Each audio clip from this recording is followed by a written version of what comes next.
Addis Abeba, 1er mai, l'Éthiopie révolutionnaire célèbre pour la 7e fois la fête internationale du travail.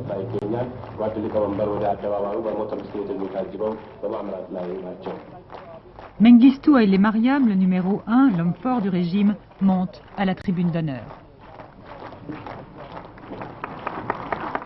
À ses côtés, bien en vue, les attachés militaires, russes, allemands de l'Est, cubains, avec le régime civil, européens et américains passent inaperçus.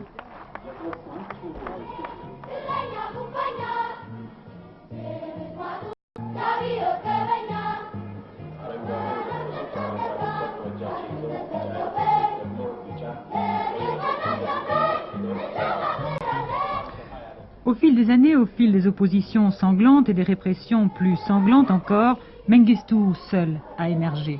Le 1er mai, c'est pour l'occasion d'interpeller tout le peuple éthiopien, d'exalter l'ardeur révolutionnaire, de dénoncer les ennemis impérialistes.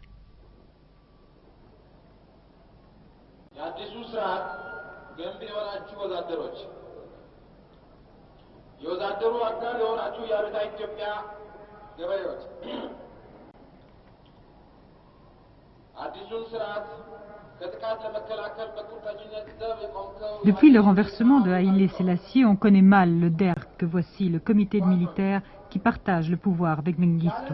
Il semble y avoir plusieurs tendances parmi eux, pro-soviétiques, non alignés, mais surtout nationalistes. Mengistu lui-même est au-dessus de la mêlée. Mais pour asseoir son pouvoir face surtout aux ennemis extérieurs, il a besoin des alliés soviétiques et cubains.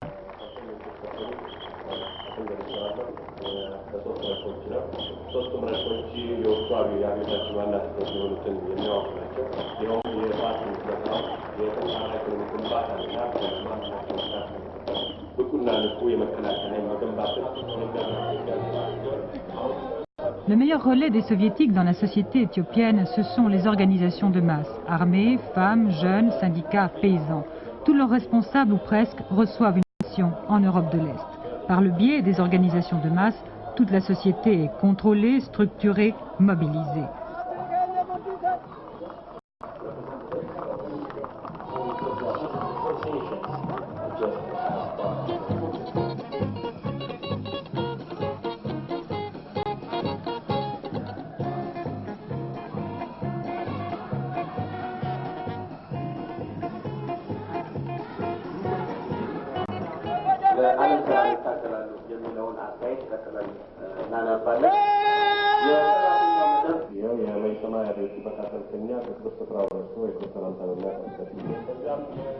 La guerre d'Érythrée, commencée en 1962, n'est pas vraiment terminée car les guérillas ne sont pas désarmés.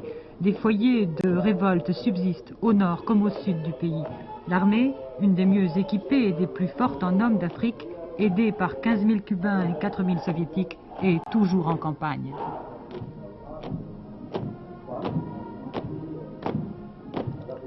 Dans le public de ce 1er mai, les invalides du camp de réhabilitation de Debrecen regardent, impassibles, le défilé.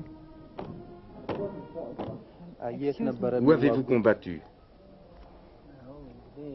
En Érythrée, d'abord à Asmara. Et puis je suis parti vers Keren, ensuite vers Tesséné. Le fonctionnaire interprète qui nous accompagne transforme les réponses du soldat pour leur donner un contenu idéologique plus conforme. Et comme les soviétiques sont mal acceptés, il trouve gênantes certaines questions. Que pensez-vous de l'aide des Russes? Que faisaient-ils? Les avez-vous vus?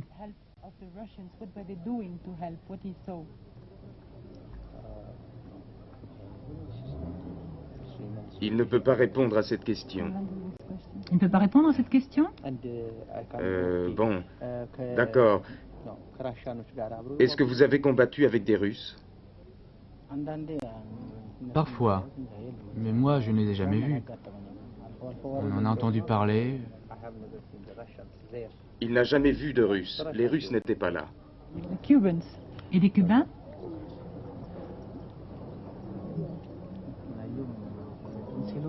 On ne les a jamais vus de nos propres yeux.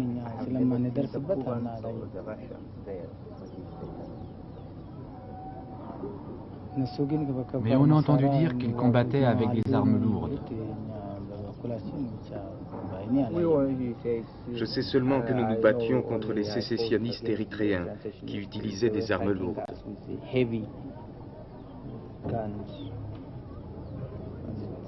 C'est ce qu'il dit.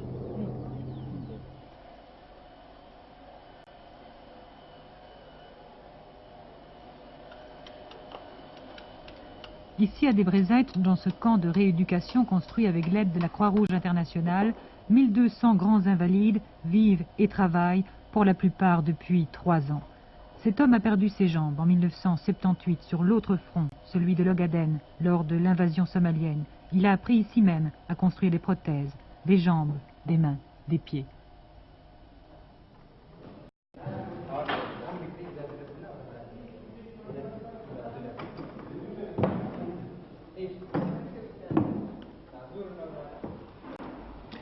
Les héros, c'est ainsi qu'on appelle les grands blessés de Debrecen, les héros réapprennent très vite à marcher.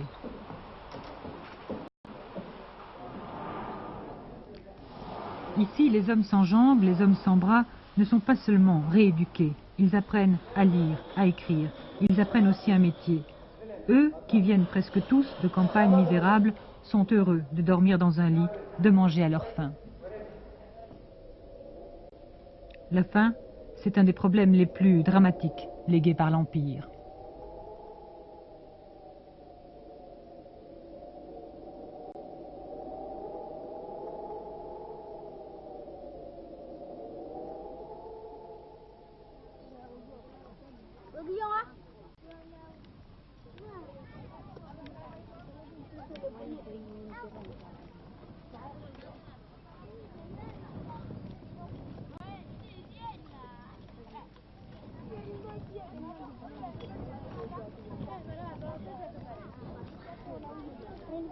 Dans un bout du monde appelé Boumé, à 1000 km d'Addis, à la frontière du Soudan, un message radio de la RRC, l'organisme éthiopien qui s'occupe de l'assistance, a appelé les habitants. Venez, venez vous montrer aux journalistes qu'ils voient de leurs propres yeux. Ici, depuis 1979, il n'a plu. Depuis 2 mois, aucune aide n'est arrivée dans ce lieu, accessible seulement par avion.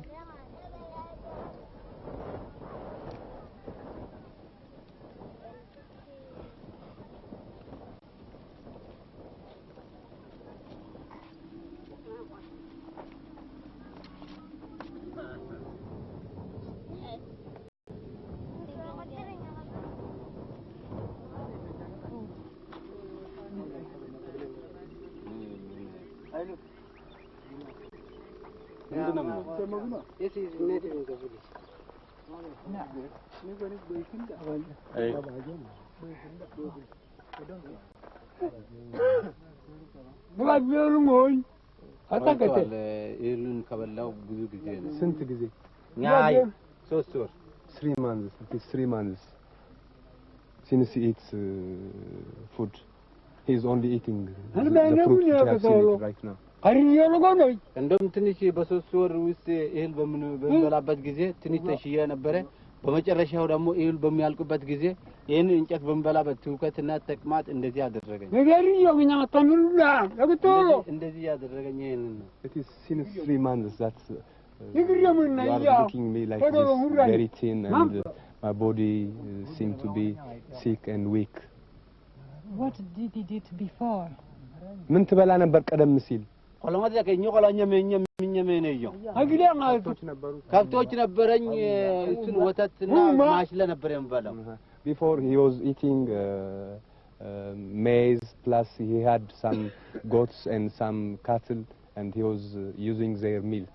But because of the drought, his goats and cattle have all died, and he's left empty this time. He walks for 3 hours to get only this fruit, and they just give it for their children. And when the children eat this fruit, their stomach just swells up, and dysentery follows.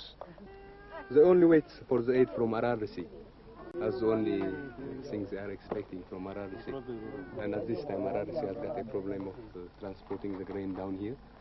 The only means of transportation is aircraft. So it means they didn't get anything to eat for 2 months except that? Not for 2 months. It is only, I think, only 1 month since they get food from RRC.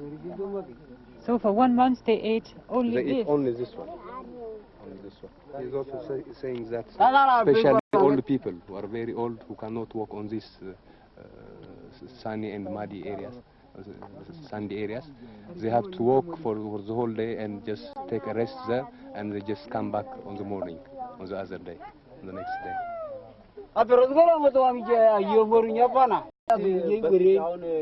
አሁን ግማሹ አሁን እዚህ አድሮ ነው አሁን ያለው አፋት ከየቱም ከዚያው እንጨት ለቀማ ይምጣ ይየሪ ጋይና ይየ ይሞቱ አይታወቅም People have gone to that place to fetch for this fruit and they didn't come.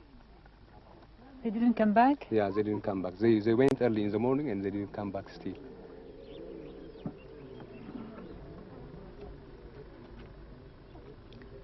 À cause de la sécheresse, à cause des guerres ou des deux conjugués, la famine menace 5 millions d'Éthiopiens. Dans bien des régions du pays, une aide internationale, notamment européenne, a été et est encore apportée, mais elle ne suffit pas à faire face à l'étendue du drame.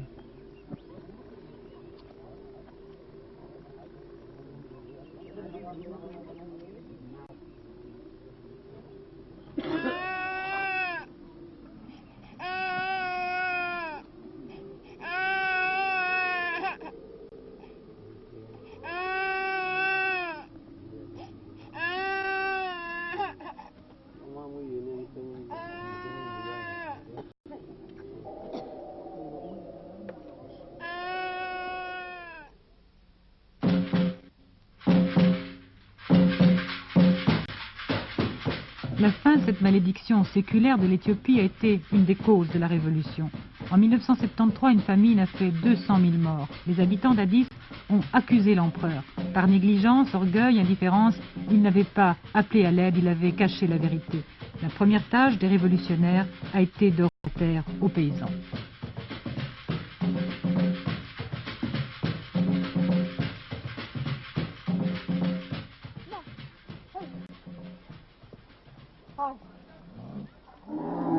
En ce samedi après-midi, Tessene Tefera, paysanne dans la province du Shoa, garde le troupeau de sa coopérative. Elle a vécu ici les 38 années de son existence. Comment était-ce ici avant la révolution?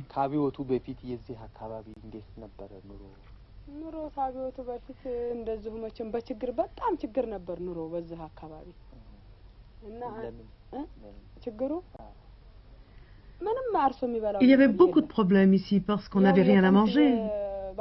On travaillait pour les propriétaires fonciers. Nos enfants travaillaient comme bergers. Les plus grands, on les envoyait le ventre vide travailler chez les propriétaires.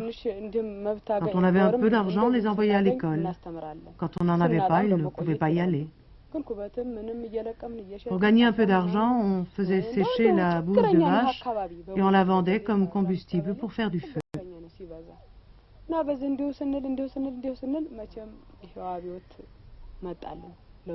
Cette région était vraiment misérable.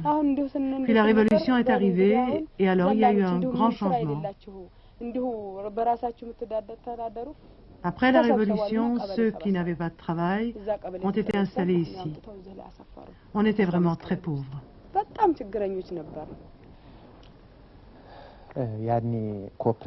Est-ce que les anciens propriétaires ont fait des difficultés? Ils n'ont pas voulu garder leurs terres?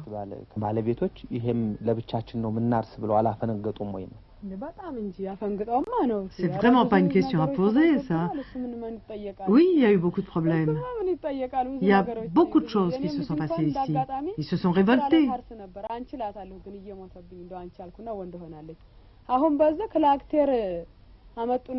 Mon propre fils et mon mari étaient cultivateurs ici.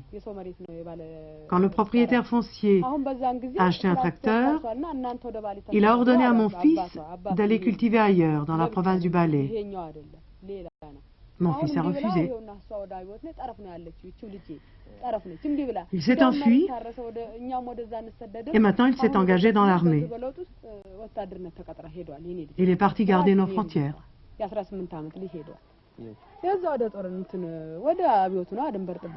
Yes.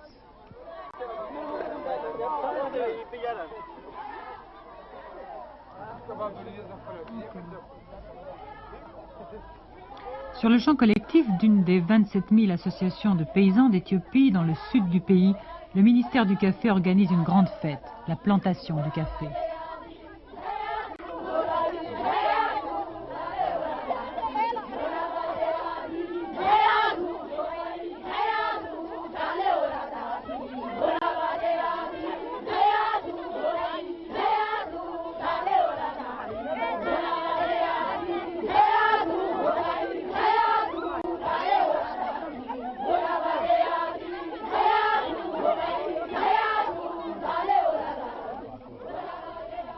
Les plants, précieux car ils résistent à la vermine, sont le fruit d'années de recherche menées avec l'aide de la communauté européenne. Ils produiront pendant 100 ans la première richesse du pays, le bouna, le café, les 3/4 des recettes d'exportation du pays, donc de ses devises.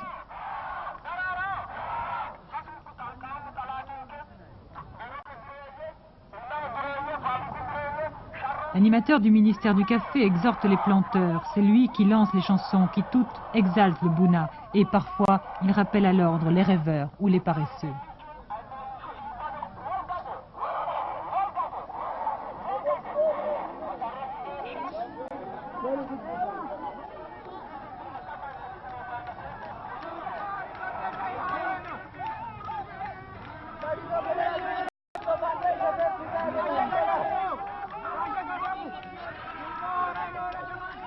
Dans 3 ans, quand les plants commenceront à donner du café, les planteurs se partageront les premiers bénéfices. Aujourd'hui, ils ne sont pas payés pour leur travail. Tout autour, ils vivent sur leur propre lopin.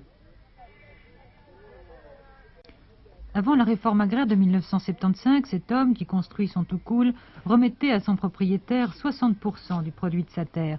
Une terre minuscule pourtant, à peine 1 hectare. Aujourd'hui, il la cultive pour lui-même.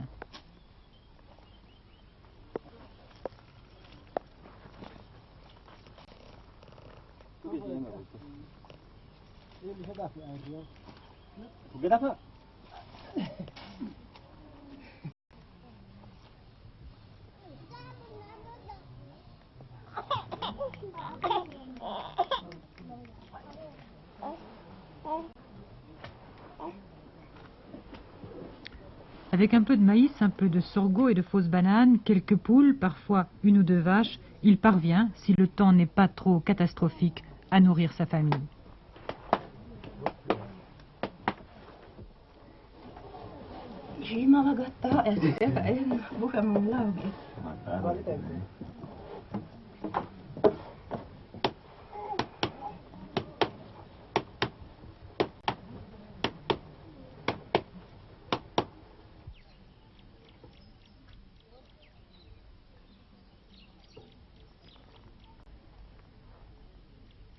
Mais ces minuscules lopins qui donnent à cette partie du Sidamo un air d'immense jardin ne produisent pas de surplus.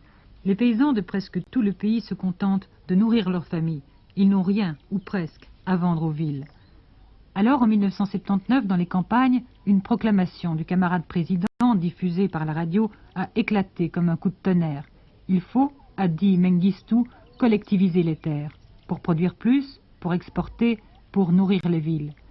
Des milliers de paysans se laissent convaincre, des millions résistent encore aux pressions du gouvernement, d'autres, comme les paysans de Dilla, commencent par s'unir en coopératives de services.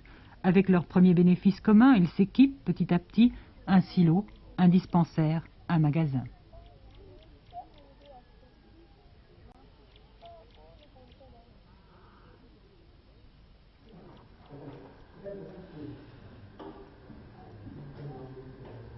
Voilà.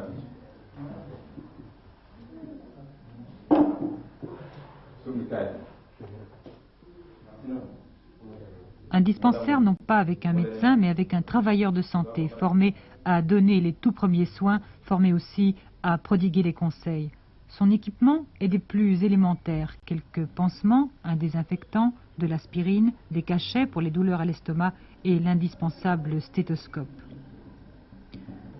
Un minimum est pourtant un privilège, car malgré les efforts du gouvernement, il n'y a encore pour tout le pays que 2000 agents de santé communautaires et 800 sages-femmes. Un privilège et aussi un progrès, car du temps de l'empereur, on ne trouvait de soins qu'en ville. Le retard à combler reste immense. Il n'y a qu'un médecin, un médecin pour 76 000 habitants.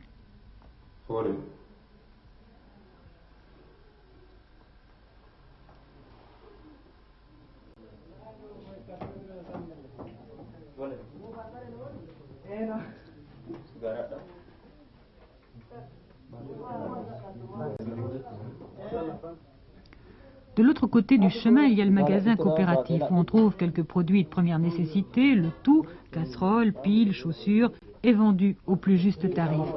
Mais ce juste prix est toujours élevé car en Éthiopie, faute d'usines qui produisent, tout ou presque tout ce qui n'est pas alimentaire doit être importé.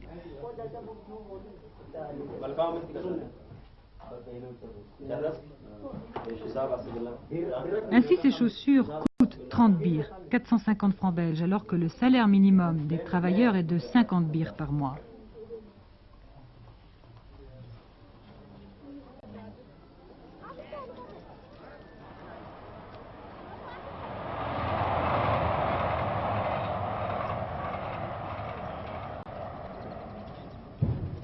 La rareté, le prix élevé des marchandises a aussi pour cause la mauvaise organisation de la distribution et l'insuffisance des moyens de communication. Dans tout le pays, il n'y a qu'une seule voie de chemin de fer, 800 km en tout. Ce train, le franco-éthiopien que l'empereur Ménélique a commandé aux Français au début du siècle, relie Addis à la mer Rouge, à Djibouti. En octobre dernier, il a changé de nom et est devenu l'Éthio-Djiboutien.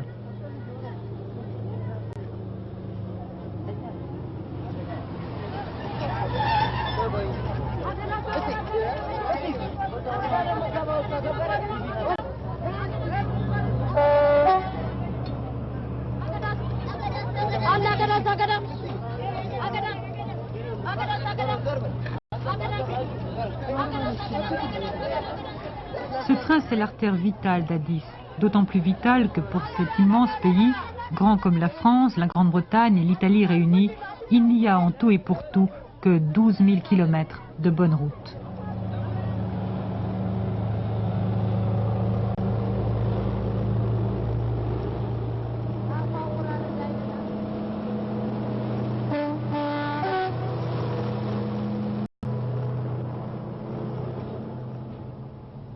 Ethiopia Tikdem, Éthiopie d'abord, le slogan qui coiffe la tour de la municipalité d'Addis est le mot d'ordre de la révolution éthiopienne.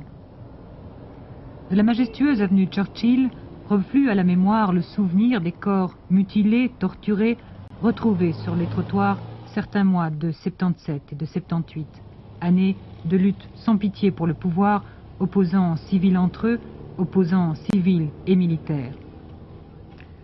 Mais aujourd'hui à Addis, le cauchemar s'est éloigné. Seul le rituel de la fouille témoigne que la peur n'a pas. Il y a toujours des centaines de prisonniers, mais petit à petit, des libérations ont lieu. Le régime est plus sûr de lui.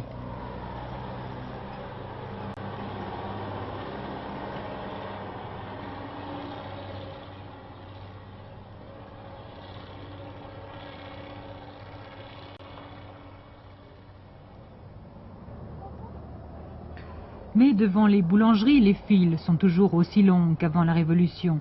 C'est pire, disent les gens, que du temps de l'empereur.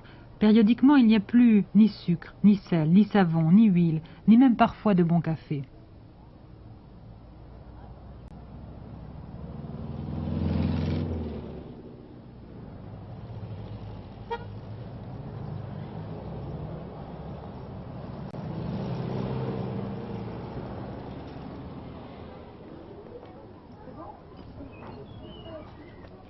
Deux ans après la Révolution, le DERG, le comité militaire qui dirige le pays, a proclamé qu'aucun Éthiopien ne pouvait posséder plus qu'une maison. Les villes, les villages ont été divisés en kébélés, c'est-à-dire en communes au pouvoir très étendu. Le kébélé loue les maisons, touche les impôts, éduque, soigne. Il a un tribunal et une prison.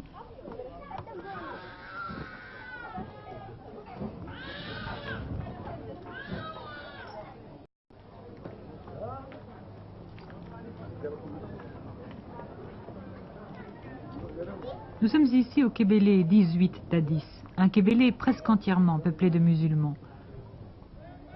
Abdul Kadir Abassima est chauffeur dans une compagnie britannique. Derrière les habituelles parois de tôle ondulée qui abritent l'intimité de tous les habitants de la ville, il estime avoir un bon logement.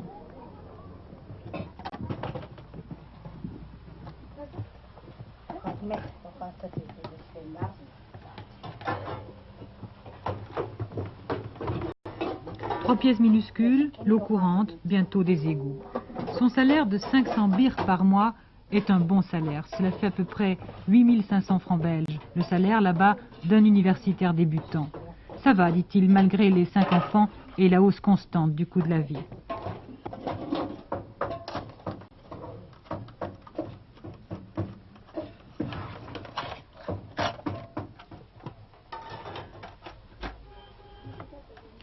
Son épouse prépare l'injera, le plat national éthiopien, le pain quotidien. C'est une crêpe faite d'une céréale appelée teff et qu'on mange avec.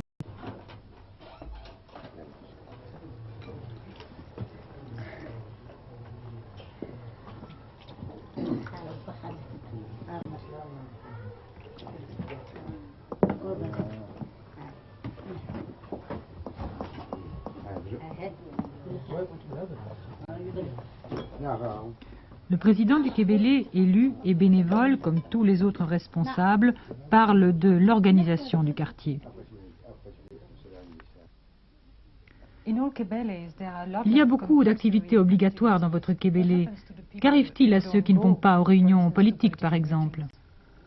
Mais ils doivent venir parce que les gens des Kébélés sont membres de différents comités. Les jeunes dans les associations de jeunes, les femmes dans les associations de femmes et les miliciens dans les comités de défense. Ils ont des programmes à respecter. Donc je ne vois personne qui n'aimerait pas venir, mais si ça arrive, les membres du comité de jeunes ou du comité de femmes vont chez eux pour leur parler, pour leur demander pourquoi ils ne veulent pas venir.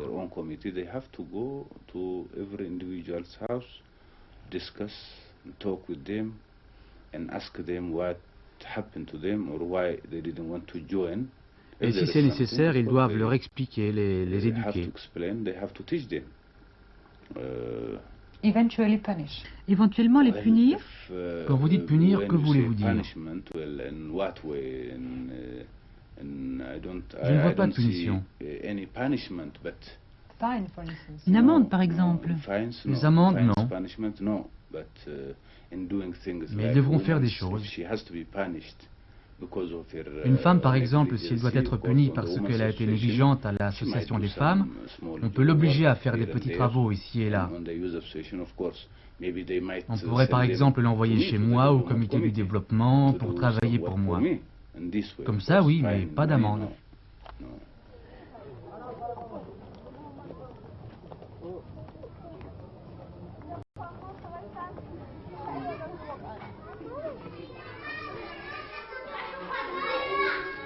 C'est ainsi grâce à des bénévoles, parfois forcés, mais le plus souvent volontaires, que le Kébélé 18 a la chance, rare à Addis, d'avoir un jardin d'enfants modèle.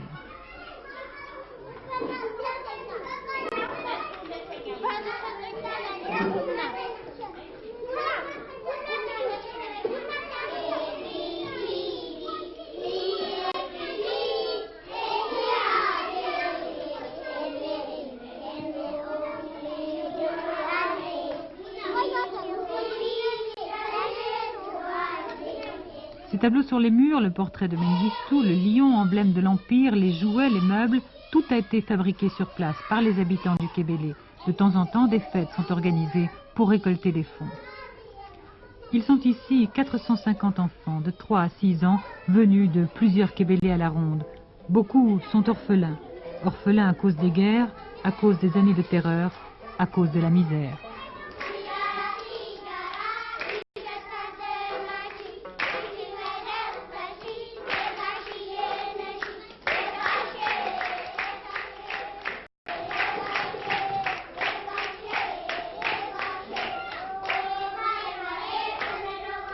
Ces petites filles, ces petits garçons ont un peu ceux d'autrefois. Ils apprendront à lire et à écrire dès l'enfance. Du temps d'Haïlé Sélassié, 5 Éthiopiens sur 100 seulement avaient cette possibilité. 15 enfants sur 100 seulement ont connu l'école. À présent, il faut rattraper le temps perdu.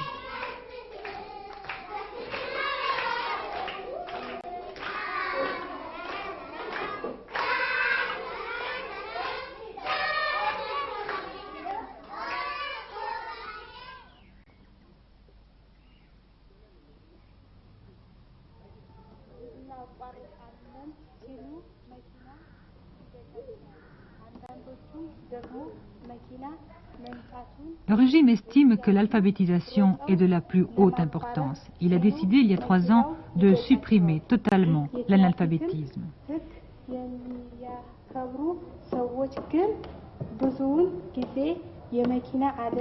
Les professeurs sont des étudiants. Ils enseignent pendant toutes leurs vacances et après 3 ans d'études, qu'ils aient ou non terminé leurs propres études pendant une année entière. Ils ne sont pas payés, mais logés et nourris par les Kébélés et les associations de paysans. Ceux qui ont étudié avec l'argent du peuple, disent les responsables, doivent partager leur savoir avec le peuple.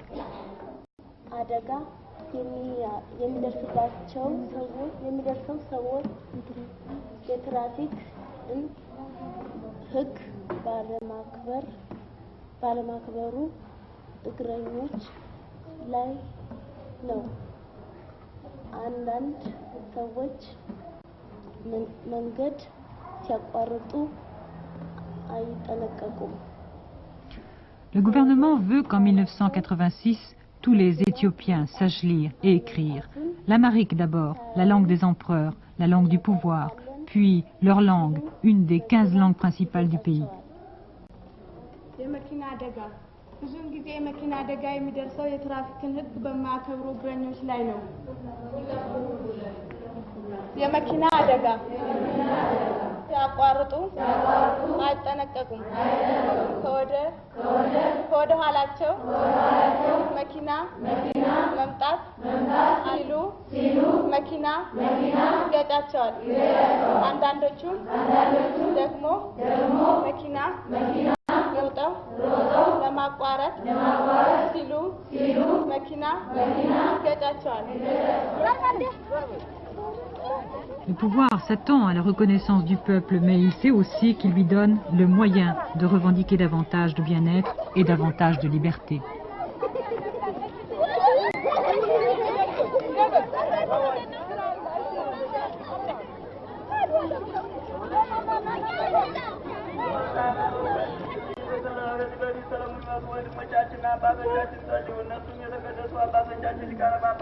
En ce jour de Pâques, toutes les églises d'Addis Abeba regorgent de fidèles, chantant, psalmodiant en guèze, une langue dont l'origine remonte à l'époque de la reine de Saba.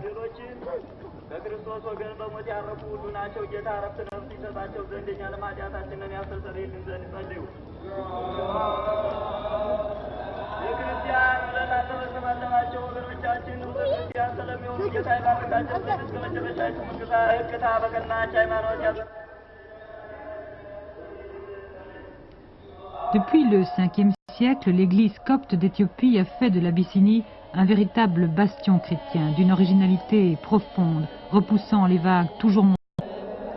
Aujourd'hui pourtant, il y a autant de musulmans que de chrétiens en Éthiopie. L'islam se propage comme dans bien des régions du monde.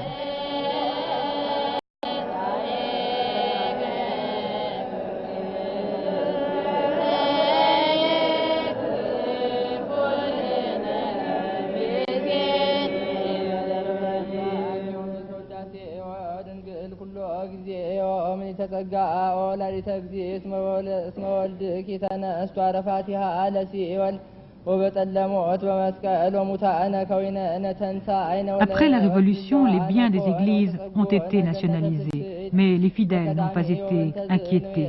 Les soviétiques eux-mêmes auraient recommandé la prudence à leurs alliés marxistes. Le clergé d'aujourd'hui participe à des séminaires de marxisme-léninisme et à des campagnes de développement.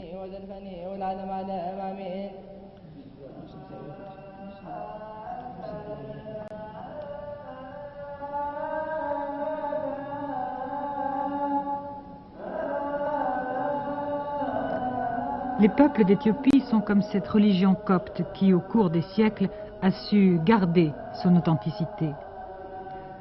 Pour se débarrasser des structures féodales soutenues par les Occidentaux, ils ont fait la révolution.